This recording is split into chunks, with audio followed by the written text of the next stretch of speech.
जय हिंद साथियों, आप सभी को मंदाकिनी क्लास के यूट्यूब चैनल पर बहुत बहुत हार्दिक स्वागत करते हैं। दोस्तों, जब आंखों में अरमान लिया, मंजिल को अपना मान लिया, अब मुश्किल के आसान क्या, जब ठान लिया तो ठान लिया। दोस्तों, आज के सेशन में हम लोग केमिस्ट्री का एक महत्वपूर्ण टॉपिक जिनका नाम है रासायनिक अभिक्रिया और समीकरण के बारे में पढ़ने का प्रयास करते हैं।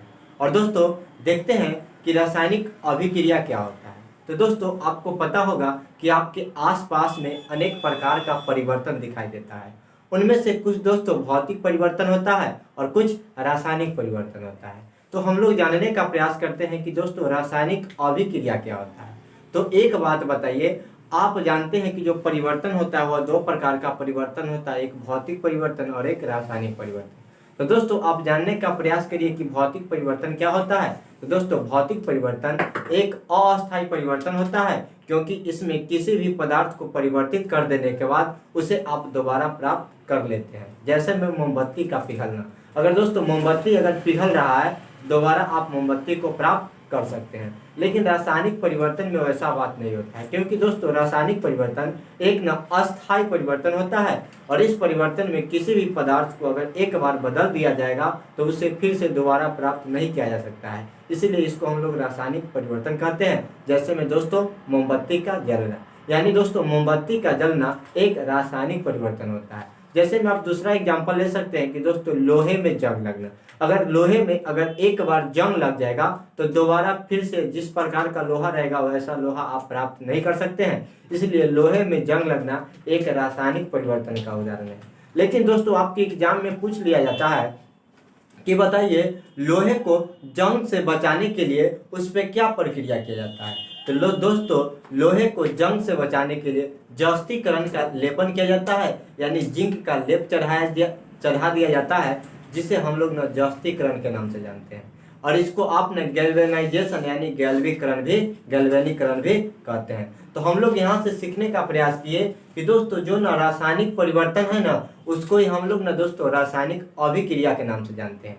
लेकिन हम लोग यानी आपका दोस्तों क्लास 10th का जो बोर्ड होता है उसमें आपका क्वेश्चन पूछा जाता है कि बताइए रासायनिक अभिक्रिया क्या होता है, रासायनिक अभिक्रिया की विशेषता बताइए। तो हम लोग एग्जाम में किस प्रकार लिखेंगे। तो दोस्तों रासायनिक अभिक्रिया का परिभाषा बोला जाता है कि दोस्तों जब कोई पदार्थ अकेले, यानी दोस्तों अकेले की बात किया जाएगा तो हम लोग ना पहला नंबर एग्जाम्पल लेंगे। लेकिन अगर आपका कहा जाएगा कि जब कोई पदार्थ अकेले या किसी अन्य पदार्थ से अभिक्रिया कर दोस्तों एक या एक से अधिक भिन्न गुण वाले नए पदार्थ का निर्माण करता है, उसे दोस्तों हम लोग रासायनिक अभिक्रिया के नाम से जानते हैं। यानी रासायनिक अभिक्रिया का परिभाषा आपको याद हो गया है कि दोस्तों जब कोई पदार्थ अकेले या किसी अन्य पदार्थ से अभिक्रिया कर यानी रिएक्शन कर एक पदार्थ या एक से अधिक भिन्न गुण वाले नए पदार्थ का निर्माण करता है, उसे दोस्तों हम लोग रासायनिक अभिक्रिया के नाम से जानते हैं।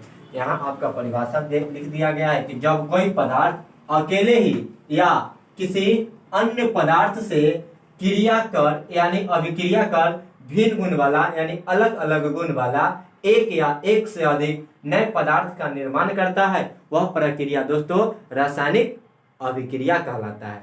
यानी रासायनिक अभिक्रिया का परिभाषा ऑलरेडी आपको याद हो गया होगा। तो यहाँ एग्जांपल दिया गया है कि CaCO3, यानी यह दोस्तों दिया गया है, यह आपका कैल्शियम कार्बोनेट दिया गया है। क्या दिया गया है? तो दोस्तों आपको कैल्शियम कार्बोनेट दिया गया है और इस कैल्शियम कार्बोनेट को अगर आप गर्म करते हैं यानी इसको अभिक्रिया कराते हैं, रिएक्शन कराते हैं, तो रिएक्शन कराने के फलस्वरूप यह दोस्तों CaO यानी यह दोस्तों कैल्शियम ऑक्साइड साथ ही साथ कार्बन डाइऑक्साइड में टूट जाता है और इस प्रकार को हम लोग न रासायनिक अभिक्रिया के नाम से जानते हैं। ठीक, नेक्स्ट दूसरा नंबर एग्जांपल दिया गया है कि अगर H2 यानी हाइड्रोजन को अगर ऑक्सीजन के साथ अगर आप अभिक्रिया कराते हैं तो दोस्तों न जल का निर्माण करता है और इसको ही हम लोग न रासायनिक अभिक्रिया के नाम से जानते हैं। तो इसके बाद में आपको पता चलता है कि दोस्तों किसी भी रासायनिक अभिक्रिया में अभिक्रिया को कराने के लिए किसी न किसी पदार्थ की तो आवश्यकता होगा। तो किसी भी रासायनिक अभिक्रिया को कराने के लिए जिन पदार्थ का अब जरूरत होता है उनको ना हम लोग अभिकारक के नाम से जानते हैं। यानी अगर किसी भी रासायनिक अभिक्रिया में जो भी पदार्थ दोस्तों अगर भाग लेगा उन सभी पदार्थ को हम लोग अभिकारक कहते हैं। लेकिन यहाँ देखने का प्रयास करिए कि पहला एग्जाम्पल में जो पदार्थ भाग लिया है वह आपका कैल्शियम कार्बोनेट भाग लिया है, लेकिन दूसरा पदार्थ में जो भाग लिया है वह आपका क्या भाग लिया है तो दोस्तों हाइड्रोजन और ऑक्सीजन भाग लिया है। और यह दोनों पदार्थ को हम लोग अभिकारक के नाम से जानते हैं। किसके नाम से जानते हैं तो अभिकारक के नाम से जानते हैं। तो आपको यहाँ से पता चलना चाहिए कि दोस्तों अभिकारक का परिभाषा क्या होता है। तो अभिकारक क्या होता है तो दोस्तों किसी भी रासायनिक अभिक्रिया में भाग लेने वाले पदार्थ को अभिकारक कहा जाता है। तो यह जो रासायनिक अभिक्रिया है इसमें कौन कौन से पदार्थ भाग लिया है तो एक तो दोस्तों CaCO3 यानी कैल्शियम कार्बोनेट भाग लिया है, और दूसरा नंबर एग्जाम्पल में दोस्तों हाइड्रोजन और ऑक्सीजन भाग लिया है। तो पहला एग्जाम्पल में अभिकारक क्या हो जाएगा तो दोस्तों CaCO3 हो जाएगा, लेकिन दूसरा नंबर एग्जाम्पल में आपका H2 और O2 यह दोनों अभिकारक है। ठीक, लेकिन यहाँ से अभिक्रिया हुआ तो अभिक्रिया कराने के बाद कोई ना कोई तो पदार्थ प्राप्त होगा। तो जो नया पदार्थ प्राप्त होता है उसको दोस्तों हम लोग प्रतिफल के नाम से जानते हैं। तो यह जो दोनों पदार्थ है इसको हम लोग किसके नाम से जानेंगे तो प्रतिफल के नाम से जानते हैं। यानी किसके नाम से जानते हैं प्रतिफल के नाम से जानते हैं। तो आपका अभिकारक का परिभाषा भी याद हो गया कि अभिकारक क्या है। तो दोस्तों किसी भी रासायनिक अभिक्रिया में भाग लेने वाले पदार्थ को अभिकारक कहा जाता है, और अभिकारक को दोस्तों आप रिएक्टेंट के नाम से जानते हैं, और इसको भी आप क्रियाकारक भी कहते हैं। अभिकारक को ही हम लोग क्रियाकारक भी बोलते हैं। ठीक, लेकिन दोस्तों प्रतिफल क्या है तो दोस्तों किसी भी रासायनिक अभिक्रिया में भाग लेने के फलस्वरूप जो नया पदार्थ बनता है उसे दोस्तों हम लोग ना प्रतिफल के नाम से जानते हैं। किसके नाम से जानते हैं प्रतिफल के नाम से जानते हैं। तो यह अभिक्रिया में CaO और CO2 यह नया पदार्थ बना है, और दोस्तों H2O ये भी एक नया पदार्थ है, इसीलिए पहला एग्जाम्पल में CaO और CO2 यह दोनों प्रतिफल है, और दूसरा में H2O यह प्रतिफल है। तो आप रासायनिक अभिक्रिया क्या होता है आसानी से समझ गए। दोस्तों अभिकारक क्या होता है ये भी आप समझ गए, प्रतिफल क्या होता है ये भी आप समझ गए।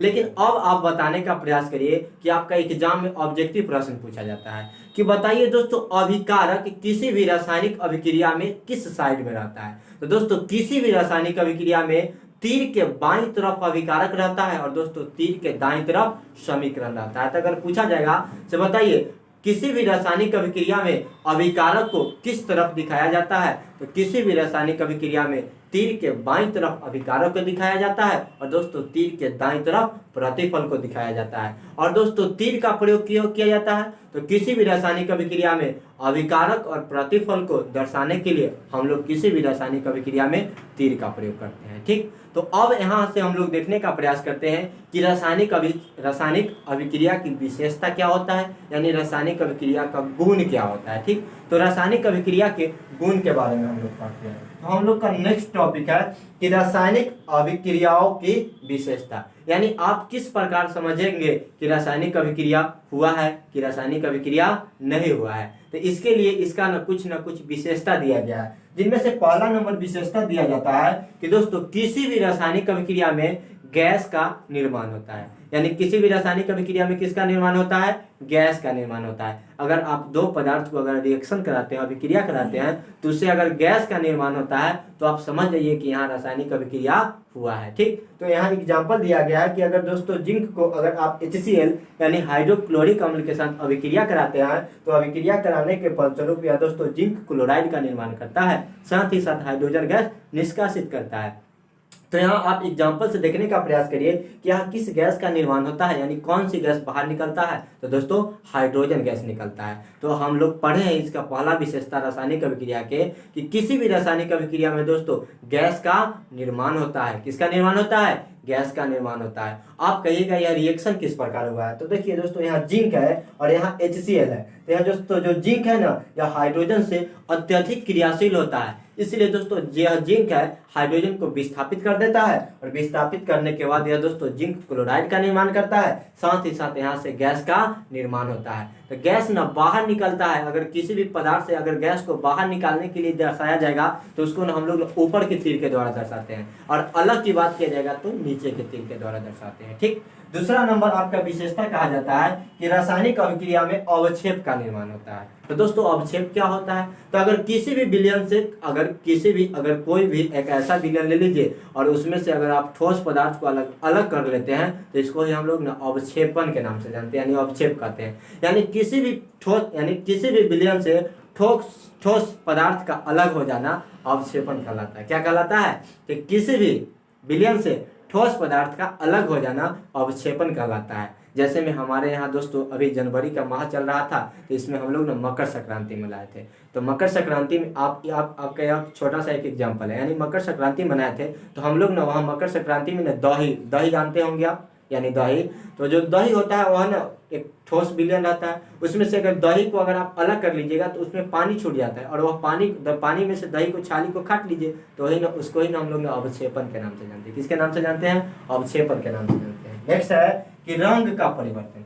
मान लीजिए अगर आपका कोई भी पदार्थ अगर बैंगनी रंग का है, लेकिन उसको जब आप रिएक्शन कराएं और रिएक्शन कराने के फलस्वरूप अगर वह न सफेद में अगर परिवर्तित हो जाता है तो इसको हम लोग कहेंगे कथी? किसी भी रासायनिक अभिक्रिया में रंग का परिवर्तन भी रासायनिक अभिक्रिया का ही उदाहरण होता है। तो यहाँ देखने का प्रयास करिए कि दिया जाता है कि रंग का परिवर्तन होता है, यानी दोस्तों किसी भी रासायनिक अभिक्रिया में रंग का अगर परिवर्तित हो जाता है, क्योंकि दोस्तों यह जो रासायनिक अभिक्रिया में जो पहले पदार्थ था वह बैंगनी रंग का था और अब सफेद रंग में परिवर्तित हो गया, तो इसको हम लोग रासायनिक अभिक्रिया के नाम से जानते हैं, क्योंकि रंग का परिवर्तन हो रहा है। ठीक। नेक्स्ट दिया गया है कि ताप में परिवर्तन। अगर दोस्तों अगर ताप में अगर परिवर्तित हो रहा है, यानी अगर ताप में कोई भी पदार्थ परिवर्तन हो रहा है तो उसको हम लोग किसके नाम से जानेंगे? तो रासायनिक अभिक्रिया के नाम से जानते हैं, क्योंकि अगर कोई पदार्थ पहले गर्म है और उससे भी ज्यादा गर्म हो गया तो इसमें ना ताप का अंतर है, और अगर ठंडा हो जाएगा तो अभी ताप का अंतर है। तो यानी ताप का परिवर्तन को भी हम लोग रासायनिक अभिक्रिया के नाम से ही जानते हैं। और नेक्स्ट आपका दिया गया कि अवस्था परिवर्तन।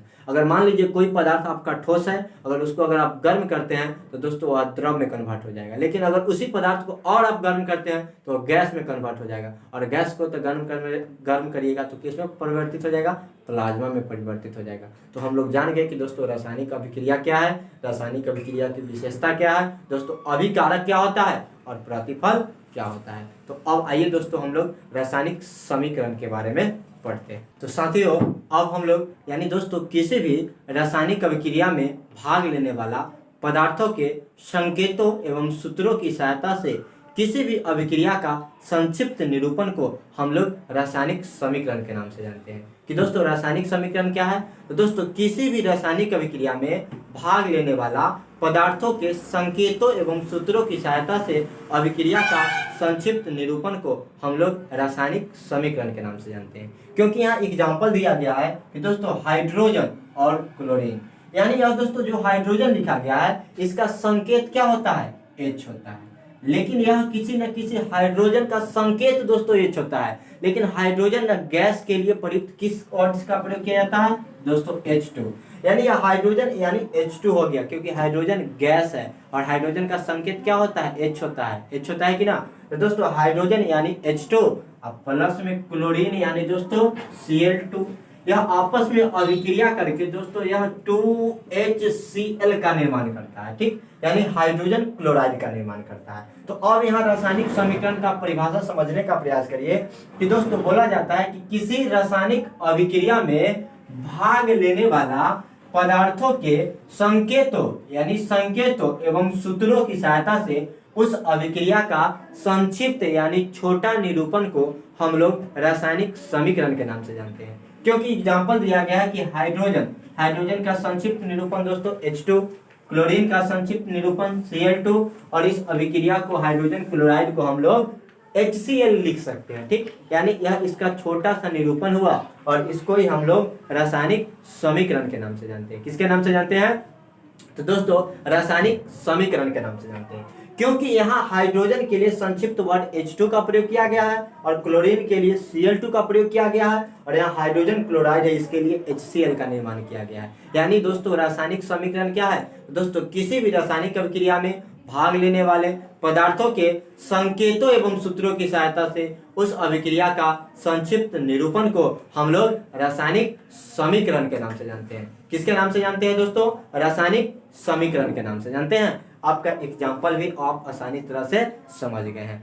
अब दोस्तों आप देखने का प्रयास करिए कि रासायनिक समीकरण के प्रकार, यानी दोस्तों रासायनिक समीकरण के प्रकार, जिसको आप टाइप्स ऑफ केमिकल रिएक्शन के नाम से जानते हैं। यानी दोस्तों रासायनिक समीकरण कितने प्रकार के होते हैं? दोस्तों रासायनिक समीकरण दो प्रकार के होते हैं। एक को दोस्तों हम लोग संतुलित रासायनिक समीकरण, जिसको बैलेंस्ड केमिकल इक्वेशन के नाम से जाना जाता है, और दूसरा को असंतुलित रासायनिक समीकरण, जिसको अनबैलेंस्ड केमिकल इक्वेशन के नाम से जाना जाता है। तो दोस्तों हम लोग अब यहाँ से पढ़ेंगे कि रासायनिक समीकरण कितने प्रकार के होते हैं। तो दोस्तों रासायनिक समीकरण दो प्रकार के होते हैं। एक को दोस्तों संतुलित रासायनिक समीकरण, यानी दोस्तों संतुलित रासायनिक समीकरण क्या होता है? तो दोस्तों वैसे रासायनिक समीकरण जिसके दोनों ओर अगर प्रत्येक तत्व की परमाणुओं की संख्या एक समान रहेगा, उसे दोस्तों हम लोग संतुलित रासायनिक समीकरण कहते हैं। यानी संतुलित रासायनिक समीकरण क्या है? तो दोस्तों वैसे रासायनिक समीकरण जिनके दोनों ओर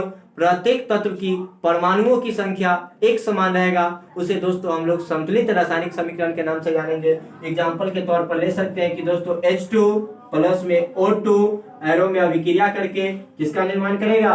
तो दोस्तों 2H2O का निर्माण करेगा।